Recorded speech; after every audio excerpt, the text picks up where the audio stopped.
Welcome to the Vandy Sports Podcast, presented by Dr. Jody Jones, DES. Ladies and gentlemen, welcome to the Vandy Sports Podcast. Chris Lee. Here's your host, Chris Lee. Mitch Light of the Athletic. Commodore fans, on your feet. It's time to anchor as well, and down. A little bit of basketball recruiting news mixed in at the very end. So be sure and listen all the way to the end for that.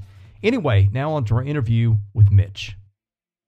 Mitch Light of The Athletic joins us today. Mitch has been a long-time regular on the podcast. His schedule just got so hectic last year that he didn't have time to do that anymore. But we got him back for right now, and looking forward to talking football and some baseball with him today. Mitch, thanks for joining us again. No problem, Chris. It's been probably 10 months. So yeah, glad to be back. I think it popped up as 9 months on the window, which I couldn't believe, but it's been the last few months have been a whirlwind. So sure. Yeah. Well, I'm sure your listeners and other guests have said this, but I'll just echo what everyone said. Glad to have you back in the saddle. Well, here's a fun fact. According to the medical bills, I'm worth about $250,000 more than the last time we did this. That's a lot of money. That's a sobering when you see stuff like that. Yeah. That's a lot of money. So hopefully hopefully that wasn't all out of pocket. I mean, I know you got tons of money, but hopefully you get a little help from insurance.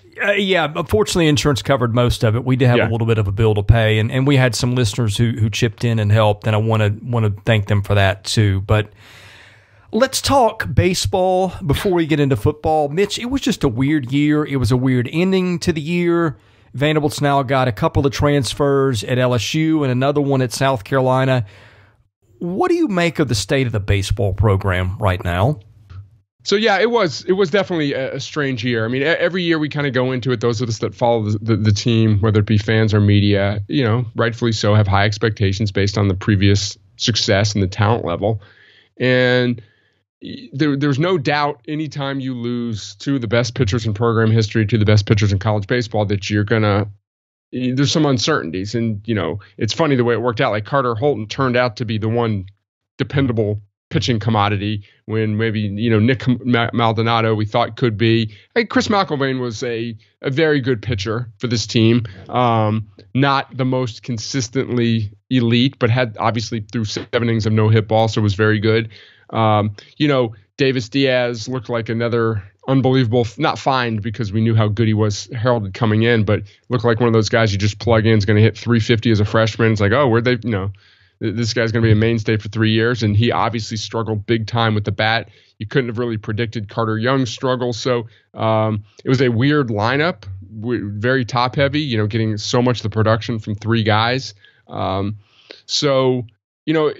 It was a team, and obviously we saw what happened with Ole Miss in the College World Series, and it goes to show what college baseball, college basketball, we talk so much time about the bubble, but those teams don't really matter. I mean, sure, VCU one year as a first 4 team got to the Final Four, but we know there's proof that college baseball teams that are talented, that slip up in the regular season, 3 seeds can win it all. So I'm not saying like we should have gone into the postseason thinking Vanderbilt was going to make it to win the College World Series, but it wouldn't have been a shock to anyone if they, won that Corvallis Regional and they lost by 1 game. So I'm kind of all over the place here. So, state of the program, obviously still tons of talent. Obviously they need some things to happen in the lineup next year to return to that elite status.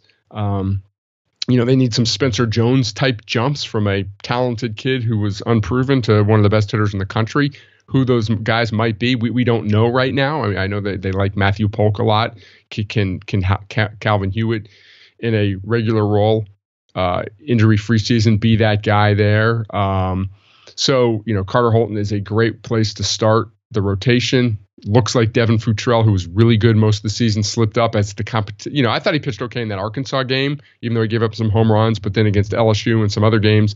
But great way to end the season with that performance against Oregon State. So there's always going to be enough pitching. You just need to define some roles. And I think this, you follow this closely and you jump in anytime. Knock on wood for Vanderbilt, it looks like other than some of the elite guys at the top, there's a chance they could do pretty well in this draft, getting guys through. And that's something we just never know. There's so many guys that come in every year and you just don't really know who the freshmen are going to be. I remember I barely had heard of Austin Martin, and then talked to someone in the preseason like, yeah, this guy's going to be in the opening day lineup. I'm like, oh, wow. And then we know how good he turned out to be. So, I understand it's not just the same. This program's on a roll. The competition's getting even better in the SEC. Obviously, Tennessee being a major factor hasn't been the case. There's more good teams than ever in the SEC, but I still expect Vanderbilt to be, one of the top programs in the country over the next 3 to 5 years. Well, to the draft, in case people didn't catch it this week, they got the kid, and I will probably botch the pronunciation of his name, but Andrew DeConich, pitcher, who was a kid that I had heard rumored. He and Noah Schultz were the two that I've heard they had a really good chance to get to campus. Yeah, Schultz is one that. Yeah, and I think Schultz is, from what I've heard, I mean, they're both obviously very good, but I think Schultz, getting both those guys would be huge for the staff. Yeah, Schultz is the one who's getting the Randy Johnson comps. That's not bad. Yeah, I would take that. So yeah, and it looks like Dylan Lesko, for a while it seemed like there was maybe some momentum that he would drop enough, and his number was too high. But I saw Kylie McDaniel had him 15 in his mock today, so he's not a guy that would pitch next year. I just think that there seems to be, and this might be misguided, but all the mocks I follow and some people I talk to, it seems like a lot of their really, other than the Drew Jones and the Dylan Lesko, maybe that group, and Berea, is that the pitcher's name? Other than that group, a lot of them are in that sort of maybe 50 to 100 range, not in the top 30 to 35. So maybe there's more hope of some of those guys slipping through. Yeah, I think a lot of times that's where you make or break your class. Like Arkansas, for example, got a couple of guys, and Stovall and Hagen Smith through. Vanderbilt, the most recent example that comes to mind with that, and I'm sure there've been others, is the year they got Fulmer and Buehler in. They were probably in that range where, I don't know if they were going to be first rounders, they might have been, but they put out, I guess, a number that was high enough that teams stayed away, and you saw how that ended. Yeah, and not making excuses for Vanderbilt, it's something you need to do in your draft calculus. And for a while, it seemed like Tim Corbin had that secret sauce. Well, the last few years, maybe not. Davis Diaz was someone they got through, but they've really missed, gotten killed in the draft recently. And one or two guys can change the momentum of your program. I mean, Oklahoma, was it Horton? The kid, the Cade sophomore, Horton. Yeah, he was a Norman native who had Tommy John surgery, missed last year, right? And basically pitched them to the College World Series. And let's say that guy goes in the draft a year and a half, 2 years ago. Oklahoma's, a 3 seed somewhere, and we never hear from him this year. And so there's just so many unknowns in college baseball. Now, then you throw in the transfer part of it. I think Vanderbilt's starting from a good base of a lot of talent, but I would agree that heading into next year, there may be more uncertainties than we've seen in years. Well, and the other thing, too, I mean, of course, Kumar Rocker, the most recent guy, I was thinking of pairs because those two in Fulmer and Buehler were the same year. Of course, Kumar Rocker got through where he otherwise probably would have been a middle of the first round guy, in the 2018 draft. Yeah. And then Jack Leiter, I don't know where Leiter would have gone, but it would have been high. And that's another one. And, of course, they get those guys through. Yeah. They were good enough that there was an immediate payday for the program with that. Of course, they won a title in 19 with Rocker. Who knows how 20 would have ended. And then in 21, they're the last team standing except for Mississippi State. So you get big studs like that through the draft. And the rebuild, not that it's a rebuild here, but you know what I mean. The reload, I guess, accelerates pretty quickly.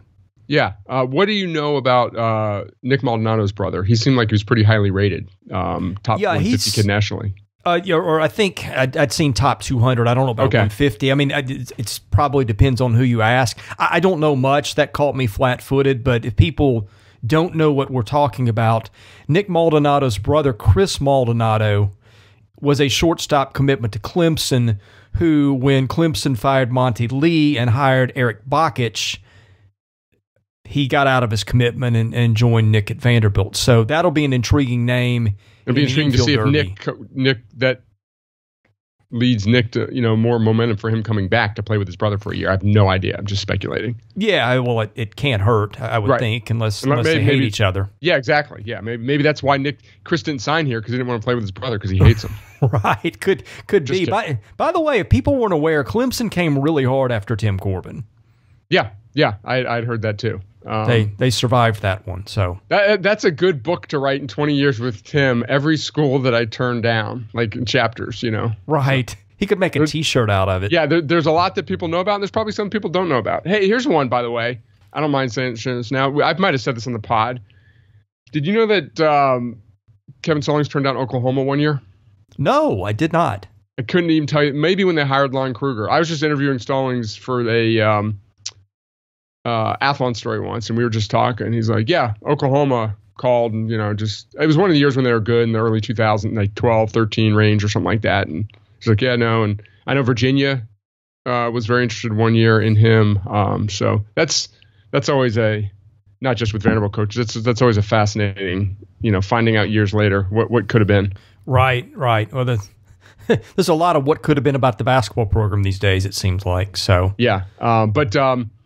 It's funny. Last time when Monty Lee got the job and Jack Leggett was fired, Chris, it seems just like there was such ill will from that Jack Leggett tree. It's like, don't even come after Tim Corbin or O'Sullivan or even Bakich, who was just there for 1 year. We want nothing to do with Clemson after they treated Jack Leggett like this. And then 6 or 7 years later, time heals all wounds, and now they're one big happy family. They go after, Corbin. They recommends Bakich and all this stuff. So, and Leggett's at the press conference. So it's funny how those things work.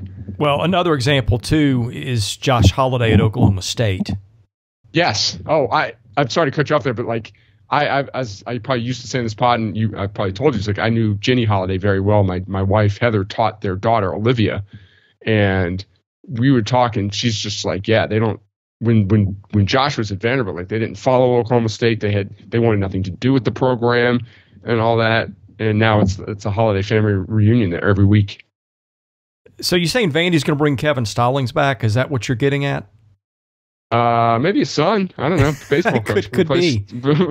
Replace Tim Corbin. So no, but yeah, I mean, just across college sport, like those are examples. Right. Just it's time. Just people egos get put aside, and there's no reason for Eric Bakich to say no to Clemson because he was there for 1 year 20 years ago, and they happened to fire the guy he worked for. Right. Well, let's make this come full circle and get to where I wanted to go with most of the podcast today. Of course, the guy who had Vanderbilt past ties, Clark Lea, came home a year ago, a year and a half by the calendar. First year wasn't so hot, but for reasons you and I can understand, I think, and this is probably your understanding too, I don't think they knew quite what they walked into until they got here, and I don't think they knew quite what they got into maybe until the football season was well underway. But rough start aside, how do you see the staff, maybe where this is headed with recruiting and your overall perception of how the program is being run and perceived? Yeah, I don't think I think most of my comments will be, I don't think I'll have any unique comments. I think a lot of people that follow Vanderbilt will probably, Chris, we haven't talked, but, a lot of the stuff, I think you'll agree with me. I think it's still on paper the worst team in the SEC, but that's to be expected based on what we saw in the field last year. What you want to see this year is just a more competitive group. You want to see strides made offensively, defensively, in every way possible. Last year, South Carolina games, they should have won. Not could have won, should have won that game. But for the most part, they were, I was using this term, like alarmingly uncompetitive in so many games. Especially early in the season. They showed some signs of life more offensively late in the year, ability to move the ball. But it was just, the talent level, as you referred to, was just, you don't really know until you get there and you see it. And I looked this up last year, just having conversations, and don't hold me to these numbers because it's so easy to compare the first year of different regimes. And people could sit there and say, oh, James Franklin, went 6-7 in his first year. I looked it up in the season. I think that staff inherited 11 guys who would go on to play in the NFL. Wow. And they weren't freshmen or sophomore either. They were, for the most part, all upperclassmen. Now, okay, you can say give them credit for developing them. That's great. I agree with that. But they inherited some guys who could play football and created a winning culture right away. I look at last year's team, Chris. I don't know. Maybe some of the younger guys who were some of the receivers. Is there an NFL player who played on that team last year? I don't know. I'm glad you mentioned this because I meant to bring this up in a pod, And I just, between surgery and all that, I haven't had the occasion yet with the flow of the topics. But I think a big indictment on the lack of talent they had is what they didn't have anybody drafted in this year's draft. And I think they had, 2 guys, and Alan George and Chris Pierce invited to camp, period. Am I wrong, yes. or am I missing anybody? I'm trying to think, Chris. I think that was it. Mitch, do you ever remember a year where they didn't have more? There's always guys invited to camp. I mean, they always get 5 or 6 guys invited to camp and 1 or 2 drafted. To have 2 guys who are worthy of a camp invite, and by the way, I mean, I'm not surprised. You could see it coming. I didn't look at that field and say, if I were an NFL GM, I'd invite this guy or this guy. I mean, it just was. It's about as bare as I ever remember the talent cupboard being at Vanderbilt as long as I've followed it. Yeah, I would agree. Bobby Johnson's first year was not great, but he had Jay Cutler at quarterback. So you could see earlier in that year that they had the right guy at quarterback. That's sort of what I was transitioning to, like looking forward to this year, looking toward this year.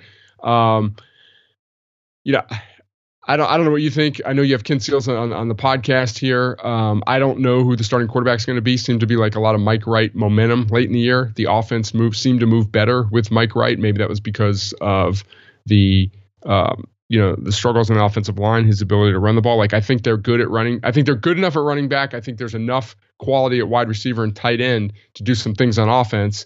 But I don't know if they got the quarterback situation figured out right now.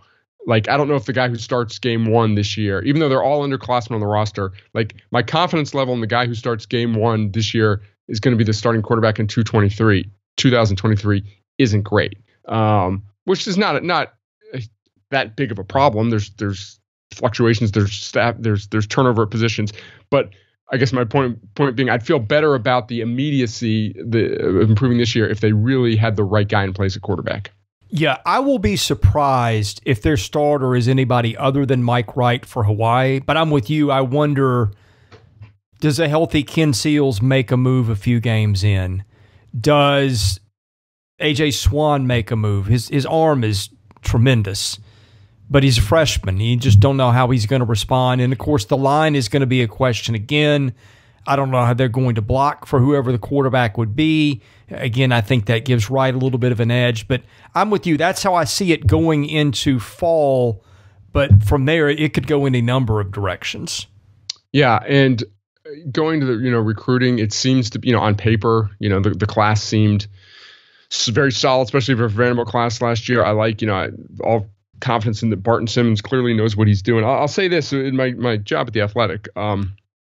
I'm on a staff of one of 7 editors, 25, 30 writers. We got a lot of people that are really plugged in. And we were out in Phoenix a couple months ago for a college football summit. And one of our national writers came up to me, knows I went to Vanderbilt, and he was visiting some Big 12 schools, put it that way, and came to me and said, by the way, Barton Simmons is killing it. Like, just as far as evaluations, this a couple staffs mentioned to this guy because all they do is talk and gossip about other schools, that they were very high on some of the evaluations Vanderbilt had been making in the last couple of years. So I mean, that's what you hope for.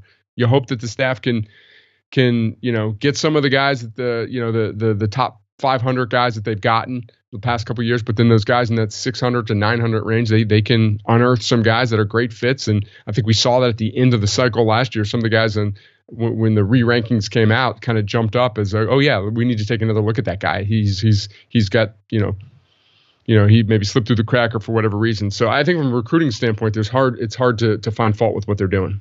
Yeah, I talked to someone on the staff at length last week. They feel good about a number of freshmen being able to help them.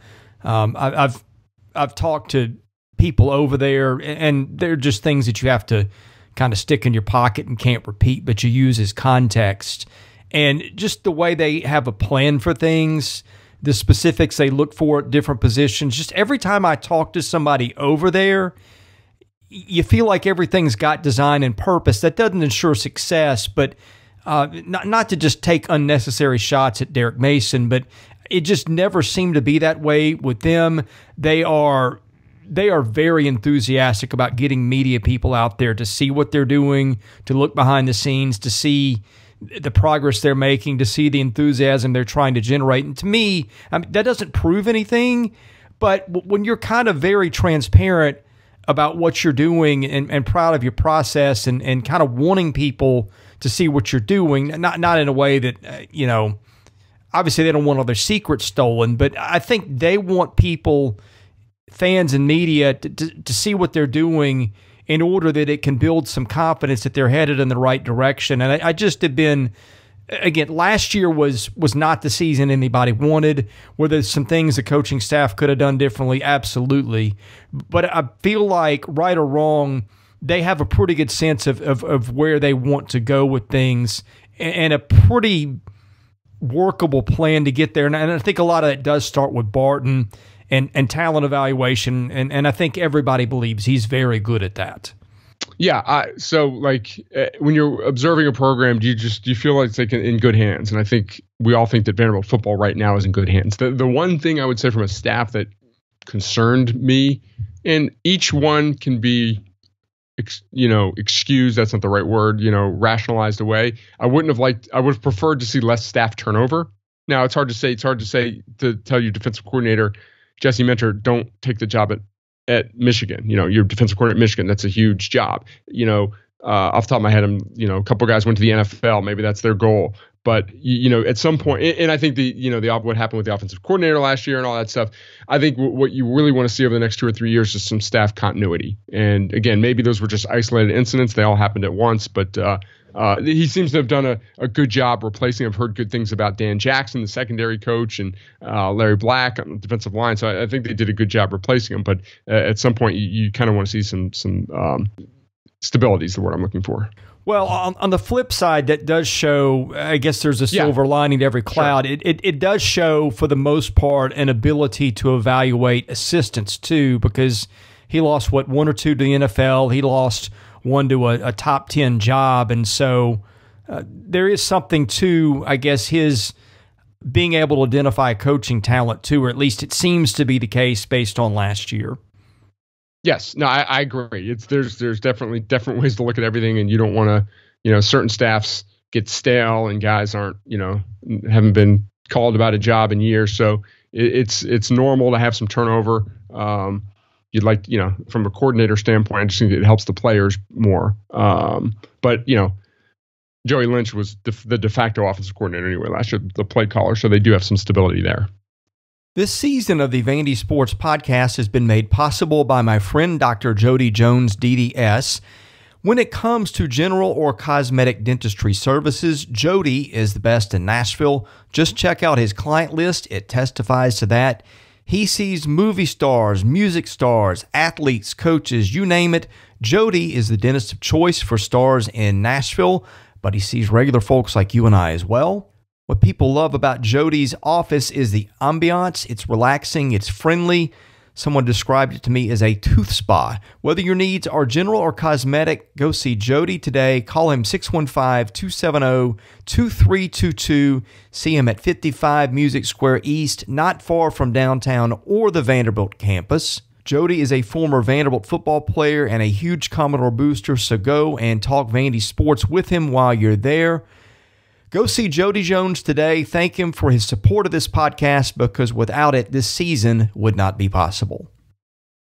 I'm looking at the depth chart here in my Athlon Sports magazine, which it's always weird for me to get those since I don't work on them ananymore, and see if any players. Here's a guy. I mean, I've heard the guy who writes for Lindy's is way better. Illiterate was the term I was heard. Here's a guy that I think we all think that can, Ben Bresnahan, who I guess was hurt more than we thought last year. I don't want to hyperbole here, but he has some of the best hands of any Vanderbilt pass catcher that I remember in 10, 15 years, making contested catches. So I think he's a guy that healthy can really make a big difference. Yeah, and the staff got a lot of criticism for that, but if there was an injury there, I guess they fell on their sword for him. So in any case, I would think he'd be a bigger part of the offense. Let's grab the mailbag. That is sponsored by Sutherland & Belk, a family-owned injury law firm. If you or a loved one has been hurt in an accident, please call Taylor or Russell. That number, 615-846-6200. See what your rights are and if they can help. Bobby 2 times asks, what is the biggest deficiency of the coaching staff? What will need to be Coach Clark Lea's biggest coaching jump from year 1 to year 2? Now, you answer that a little bit, I guess, with the turnover. I don't know if that's hitting it head on, but I'll let you take it from here. Yeah, difficult for me to answer because part of the reason I stopped doing the podcast last year was because with my job working Saturdays and being involved with coverage of other teams, I did not watch Vanderbilt football. First of all, I was a sideline reporter for 7 years, so obviously I watched every game closely. I didn't watch with as closely, so I didn't know the team as well. So it's difficult for me to sit here and say this needs to happen. I will say, one of my good friends from high school went to the University of Michigan. He's a diehard Michigan fan. So he called me up. He's like, or texted me, like, what's the deal with Jesse Menner? I said, seemed to be a good guy, good coach. I will say that the other team seemed to, in the first 2 drives of the game, almost every week go up and down the field like they were playing against air. So that would be my one. I'm not saying they weren't prepared, but for whatever, I don't know if you agreed with me on that. Oh, you're right.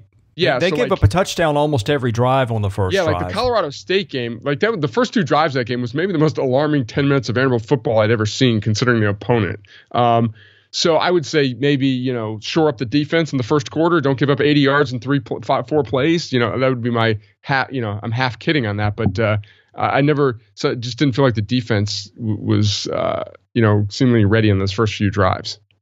The other thing I would add is the offensive coaching staff. I mean, Joey Lynch has done a solid job, but there's not been a year that he had, like a top 10 offense in the country. So I would say, and I know last year wasn't necessarily on Joey Lynch. You had that weird thing where David Rye was fired for a while and nobody knew about it or demoted, and then they had changed coordinators. I don't know exactly all the complications that caused, but I'm sure it wasn't smooth. And so I think you have... you would maybe like to see a little more pedigree with the offensive coaching staff. I don't know what's realistic for them to hire, at the state, given the state of the program, but that's one I might throw in too. Yeah, that's kind of like why I like the David Rye hired, even though I never heard of the guy. It's like, okay, here's a guy that no one's ever heard of. Smart guy. Maybe he'll be this wizard on offense. And it turned out that he couldn't I don't know the details, couldn't do the job. Maybe that's not right, but ended up with just sort of a proven commodity, a guy who knows what he's doing, but isn't the sexiest hired. But that's not to say that he won't do a good job as the talent improves. So, I think that's fair. Believe 22 asks, do you have any concerns, any in all caps, with beating Hawaii? It feels like that should be an easy win given their turmoil, but I would love to hear an expert opinion. I will have to preface that question by asking Believe how long he's been a Vandy fan. Yeah, I mean, I'm usually a realist in the fact that, when some people say, oh, Vanderbilt's going to lose that game, that team's terrible. No, how am I trying to say? It's sometimes I tell people, no, this other team's really, really bad. Vanderbilt's going to win, no problem. Realist in that regard, where I don't just think Vanderbilt's going to lose all the games. I probably didn't say that the best way. So let me say Hawaii is not a very good team right now. My concern, so is there any concern? Yes, there's a concern because Vanderbilt's going, 4,000 miles away to play a game. Timmy Chang is the new head coach there, beloved former Hawaii quarterback, his first game. For whatever, I think with Todd Graham last year, they were, the morale in that program was horrendous. I think the morale, especially in week 1 under a new coach, will be very, very good. So you're going to face a team, I would say, throw the film away. Not that fans are watching film, but it's good. The team's going to look completely different. They're going to do some things on offense probably that, they haven't done in a while. Vanderbilt's probably a more talented team. It's a game Vanderbilt should win. But, this program right now is not good enough to go into any game saying that. Yeah, it seems to be a lot of parallels, maybe not exact, between Hawaii's offseason and the one Vanderbilt went through a year ago. Yeah, except that Derek Mason was a nice guy and Todd Graham's a jerk. Well, yes, I was. Yeah. That's. I know you weren't hitting it. You know you weren't saying that at all. But I just. Well, that's the word you hear universally used for him. Yeah. But point is, by the way, he's. I don't know if this ever got. He was interviewed for the Vanderbilt head coaching job the year James Franklin got it. I did not know that. He was one of maybe 4 or 5 people interviewed. I heard that he was not the most impressive. Yeah, I think that Mason and Graham imploded programs in different ways, but yes, total opposite personality-wise, but Graham just seems to do that everywhere he goes. Yes. He had a couple good runs. I mean, did Graham Rice's first year was good at Tulsa, but just supposedly not, I don't know the guy, but supposedly he's, not very well liked by his peers. Denverdor asks, do you see any concern with selling a future facilities vision that won't be realized for 3 to 4 years? Some of these recruits might be seniors before they get to experience the new upgrades. Not really, because the kids they're recruiting now won't be on campus for another fall, another year and a half. I guess the only thing you'd be like the guys who are freshmen now might say, hey, I thought it was going to be here when I was a sophomore or whatever. So, everything, I guess you'd always like things done sooner rather than later, but that would be one of the least of my concerns. Well, for sure, it's going to get a little easier every passing year. Yeah, exactly. If someone wants to sit there and say, I don't want to go to the place because something's not going to be built to my junior year, I get it. That's their choice, but it's not like they don't know what's going on. Like, I had a friend who, this is maybe a stupid tangent, but who moved here from Seattle, went to Vanderbilt Law School, and the 2 of the 3 years that he was there, it was like under construction the entire time, and like they had real small cramped classrooms, and he always wanted to pay half price, but shockingly they charged him full tuition. I can't believe that. I have a feeling that that football players are more cognizant of facilities than law school students. I don't think that factored in when he picked Vanderbilt. Ann Arbor says, is there any reason to think the NCAA might follow through on threats to enforce NIL and booster collective recruiting violations? Why or why not? Very, very complicated and complex situation. I don't think anything's going to happen.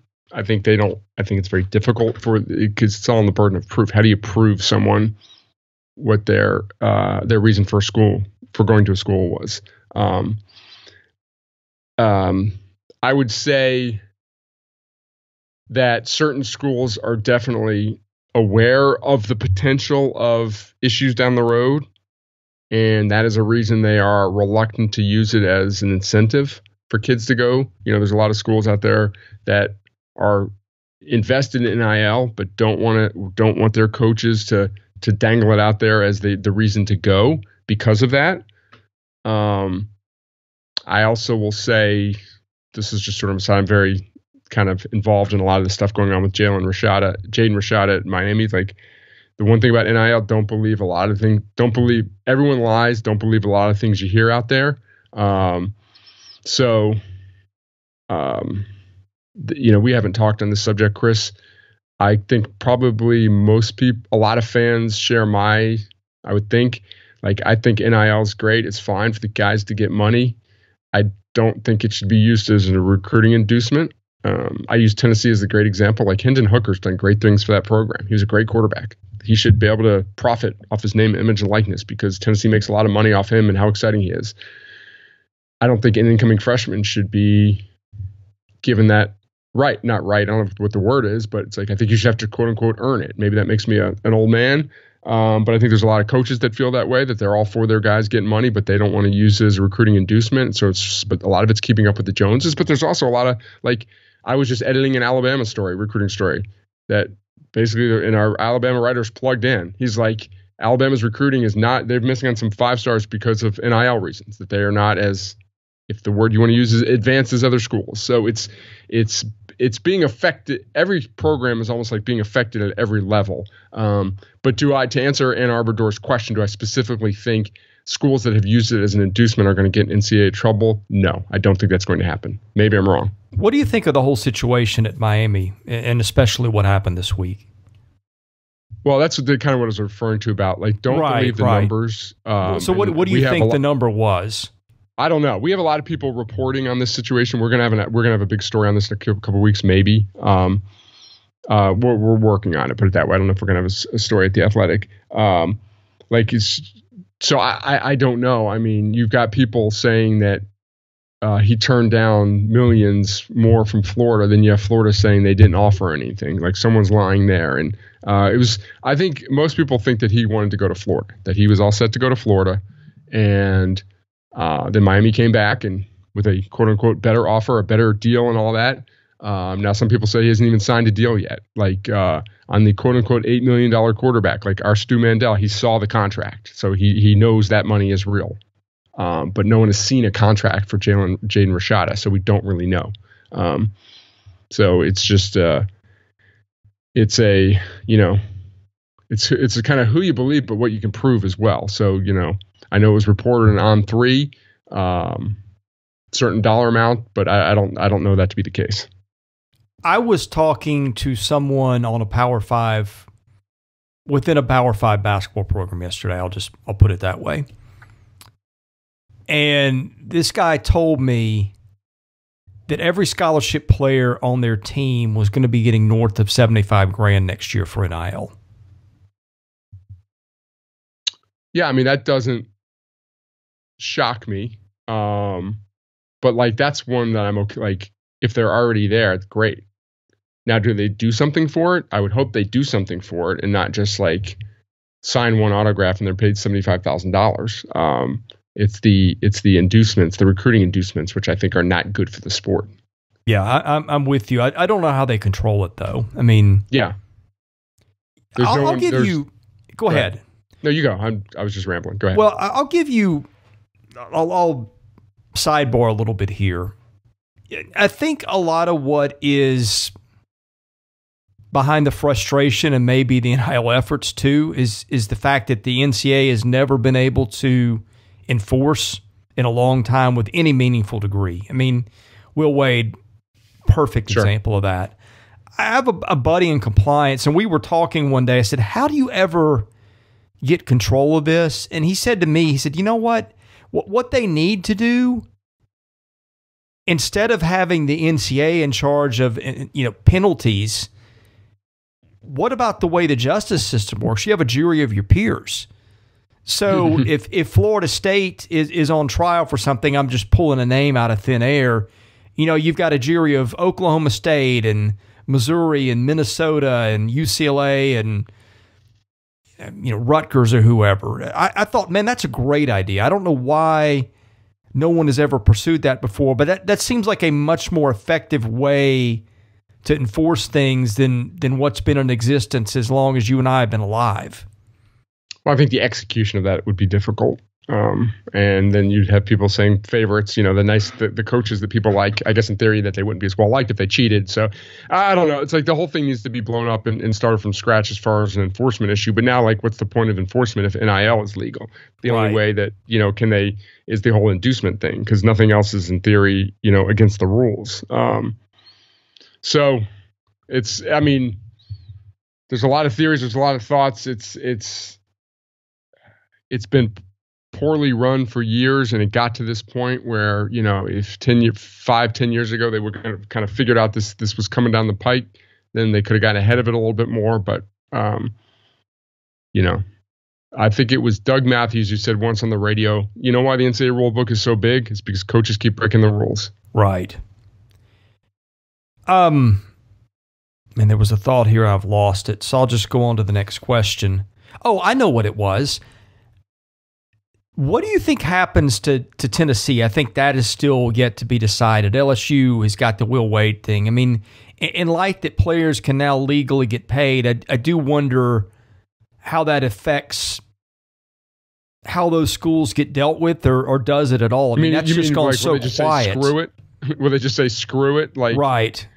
I can see that because, people, I'm never like this, but people are outraged when schools get put on probation and say, oh, the kid wasn't there. The kids on the current roster weren't affected by this. Well, like, you got to punish someone. And there's any school where someone cheats, there's some sort of, not saying the AD or the president like encourages it, but there's usually some sort of climate and culture that allows it. So you got to punish someone. But I can see in this scenario where they're like, like I said, just they would never say it this way, but screw it. We're punishing kids for getting money when now kids are getting 10 times that amount of money. Let's just start from scratch. I have no idea what's going to happen. I mean, those cases aren't closed, so something could be happening. Something could be happening. Yeah, I mean, it's been really quiet. I guess maybe our hint was the fact that the NCAA actually finally came down on LSU with something, and LSU reacted. So I guess you wouldn't go through all that trouble years later if you're just going to let it die on the vine, probably.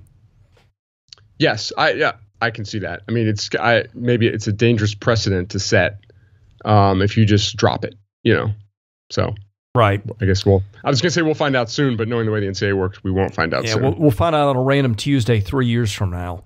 But yeah, exactly. Ann Arbor asks, how do you assess the impact of NIL and immediate transfer to Vanderbilt sports programs? Will these changes have a negative impact to Vanderbilt related to state schools, or does the VU degree mitigate the risk in some way? I don't know, really. I mean, I think it's still way too early. You might, I don't know what's in place for current athletes. I mean, I know,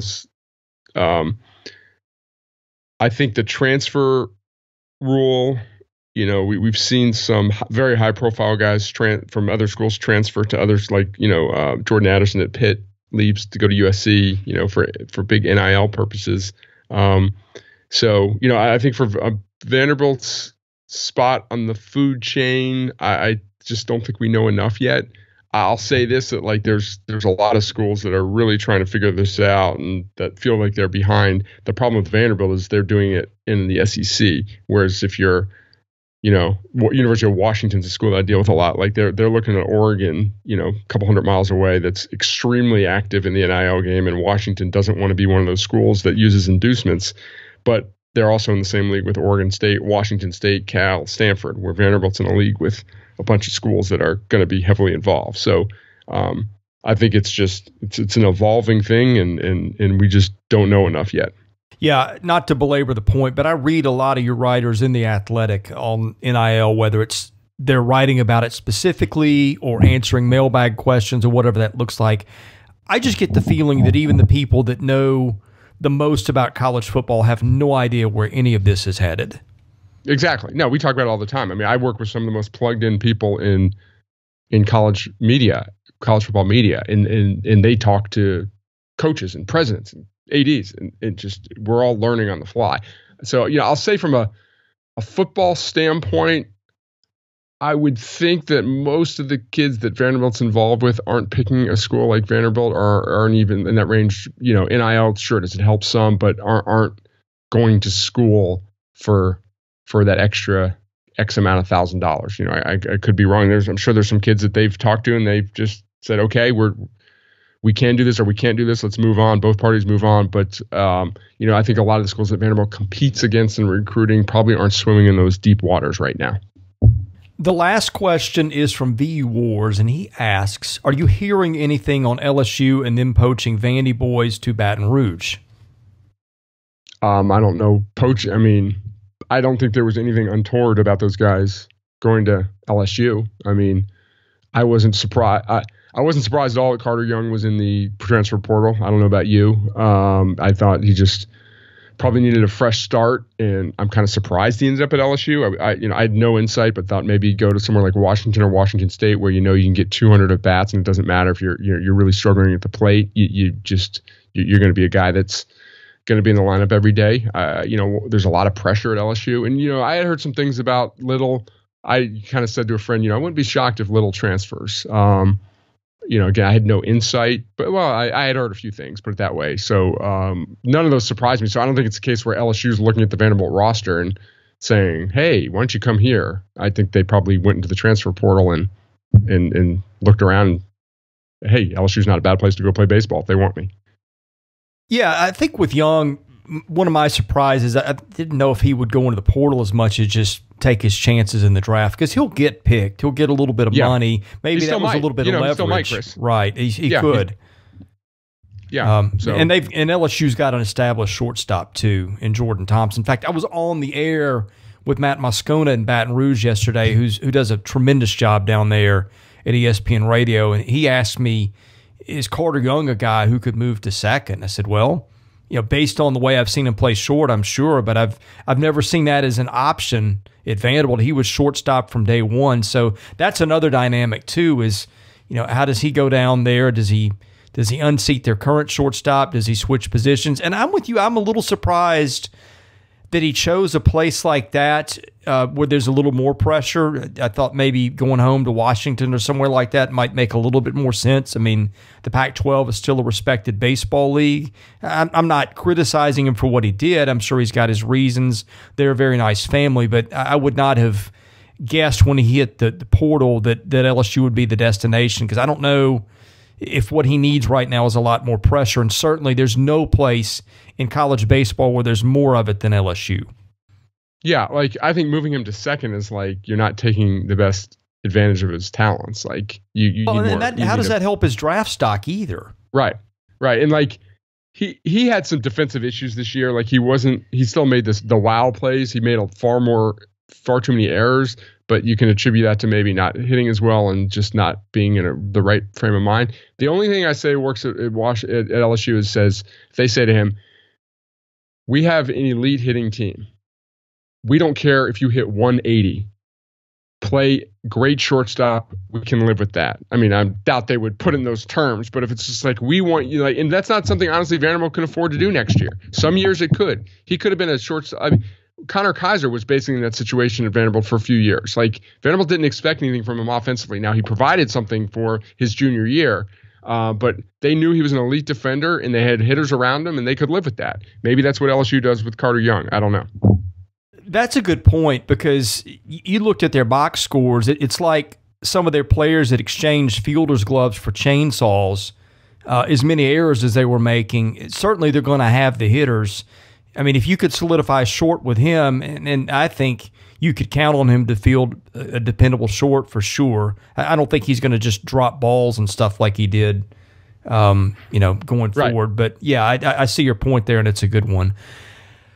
Last thing before I go, just to make a mention of it, you can or can't comment on it, but Vanderbilt got a commitment today from Isaiah West out of Good Pasture. So that's the third Good Pasture guard in our memories that's gone to Vanderbilt. So the Commodores pick up a hoops commit for, 2023.